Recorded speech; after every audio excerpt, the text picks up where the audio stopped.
Hi, everyone. My name is Mary Anderson. I'm the Director of Career Services at the College of St. Scholastica. The purpose of this presentation is to share with you tips and ideas and strategies as you work on your graduate school essays or personal statements. Just a reminder that once you're through watching this presentation, if you have additional questions or need additional assistance, I've listed a variety of ways that you can reach out to us on this slide. So either by reaching out to me directly at manders1@css.edu.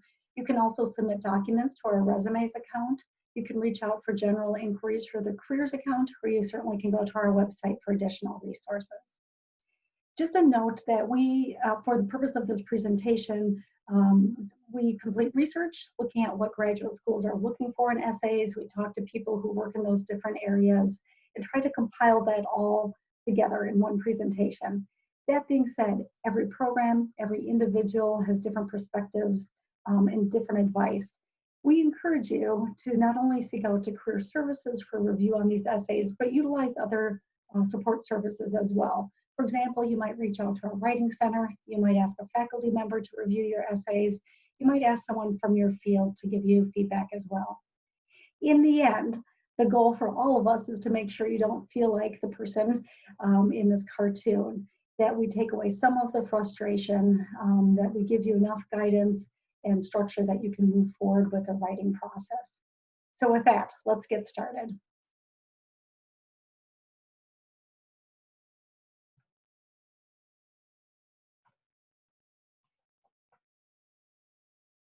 So to begin with, I think it's helpful to review the different types of documents. So resumes and CVs. CV stands for curriculum vitae. They tend to be your 1 to 2 page documents. Longer if you're writing a CV, which is more of a summary about all of your experiences in education and skills and background. But either of these documents really are a summary of the relevant facts about you. Cover letters are typically 1 page documents that introduce your resume or introduce you.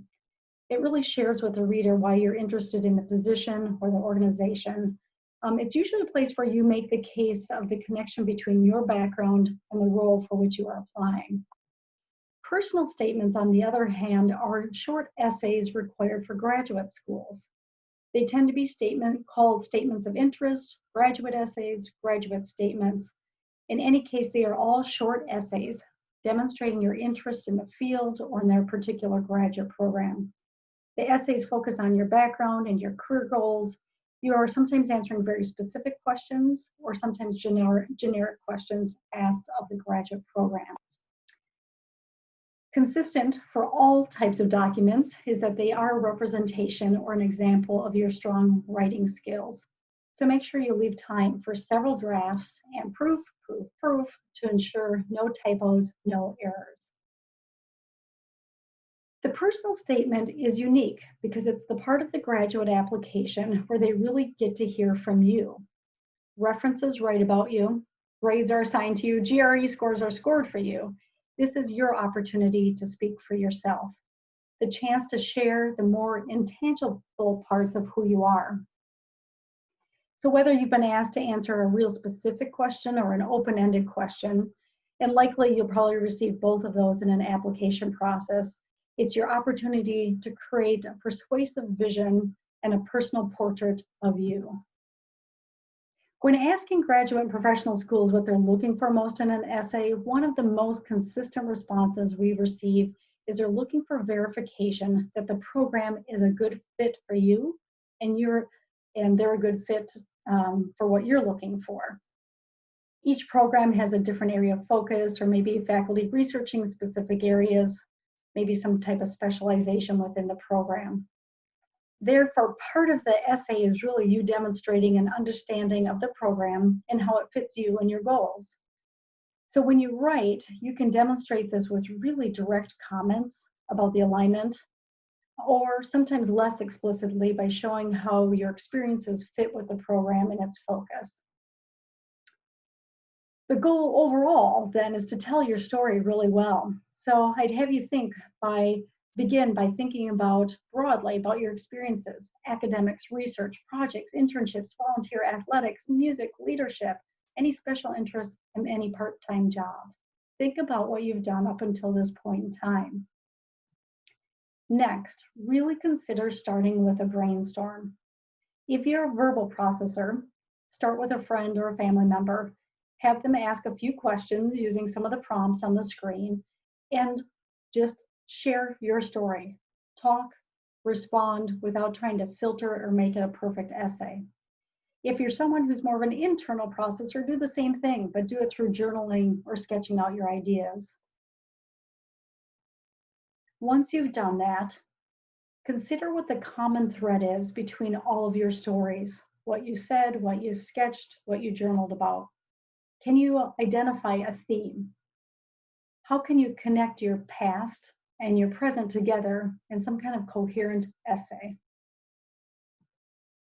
Now, consider whether, with that background, you could start with some type of wow moment. Can you think of a great example that you could use as a strong opening statement? Something that could grab the reader's attention. If you think of yourself as a courtroom lawyer, they need to have a really strong opening statement and a really strong closing statement. I think the same goes true for your essay. So how can you have a really strong opening statement? Once you do that, though, the key is that you need to tie that introduction into the rest of the essay in a meaningful way. The body of the essay, therefore, is your support for that opening statement. For some of you, you may have had a fairly direct path to where you are today. Others of you may have more of a curved path that needs more focus on making that connection. What you want to think about is how you connect your experience and skills directly to the program or the career path. You might also be asked to share your career goals as part of the essay. These goals don't need to have to be 20 years down the road, but really your career goals right now for pursuing this program at this time. Think about your past, think about your future. Don't make the reader have to work too hard to see how the two are connected. And of course, all the way through, you need to follow the rules of the application. For the school, look at their rules precisely. And for some of you, look at the application instruction sites for places like OCAS or PTCAS. Look at word limit and character count. Make sure you're answering the specific essay question that was asked. Follow formatting and upload in the way that they suggest. Of course, this means that at times you need to tweak your essay for each application for which you are applying. Don't forget, as you do this, edit the name of the program. You don't want to say, I'm eager to pursue graduate studies at the University of Minnesota when you're actually applying for the University of Iowa. If you research tips for personal statements, often you will read feedback about avoiding cliches. So for example, things like, from a young age, I've always been, or I'm a real people person. I know it can be hard to avoid these because there's probably some truth in each of the statements.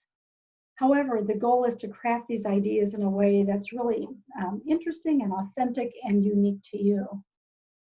In addition to that, watch general statements, vague language and terms, including got, I love, stuff, a bit, and instead look at ways that you can be more specific in those statements. If you need ideas of how to do that, Career Services has an additional handout that gives examples of this type of language and how to transition to more descriptive and concrete language. Some final quick tips. 1, show, don't tell. Don't tell them you are organized. Use an example to show it. Don't be shy. For sure, this is your time to show your successes and your strengths. But in the midst of that, you also need to be realistic. Some folks want to try funny, but funny is really hard to pull off in these essays. Too many ideas can get messy really quick, so back to the idea of finding a theme and carrying that through your entire essay. And of course, everything that you write needs to be genuine, improvable, honest, sincere.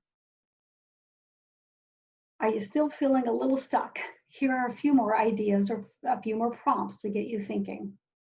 Consider insights you've gained from academics or experiences you've had related to the field, really big learning moments or aha moments, personal characteristics that you think make you really well suited for the field. unique skills or skill set, unique perspective that you're bringing to the program. Consider obstacles you've overcome and how you did that and how that will make you a stronger candidate for this program or this field. And in general, think about what makes you different or unique, possibly stronger than other candidates. I like this cartoon a lot because we all say we want feedback, but in the end, it can be really hard to take. So I encourage you to ask for feedback, and the best that you can, take the advice and the criticism with gratitude. Don't feel afraid to throw out paragraphs. Sometimes you almost need to start over even once you do a first draft so that you can have that focus and theme running through the document. And all of that is a really healthy part of the writing and drafting process.